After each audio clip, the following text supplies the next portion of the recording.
At ngayon po ay in-implement namin ang Unlad Kabataan Youth Camp at ito po ay naglalayon na malaman ng mga kabataan ngayon kung ano ba yung mga tungkulin nila at responsibilidad bilang kabataan, hindi lamang sa kanilang mga sarili kundi sa ating bayan at syempre sa kanilang kapwa at sa kanilang kalikasan.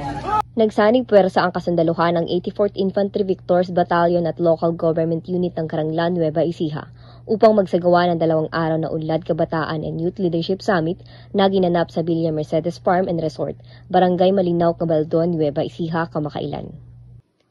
Nasa 80 opisyal ng Sangguniang Kabataan at Gender and Development Officer Scholar na mula sa 17 barangay sa Caranglan ang aktibong nakilahok sa sinagawang summit.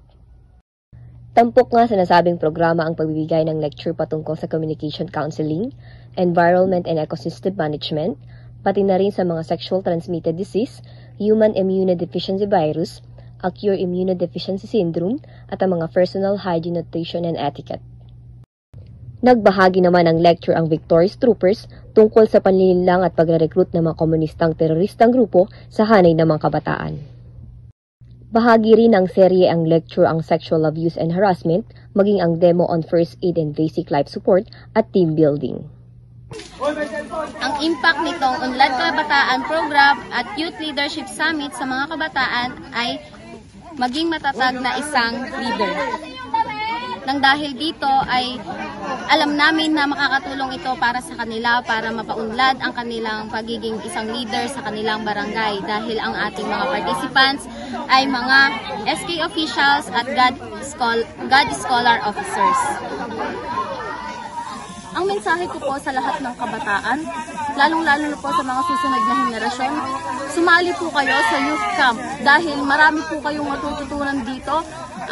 Helpful po kasi siya na makakapag-build po kayo ng leadership.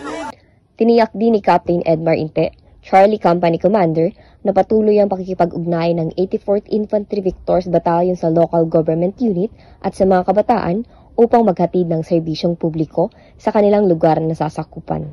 Mula dito sa Nueva Ecija, ako si Aliyah Shebil J. Mercado, ang inyong kaugnay.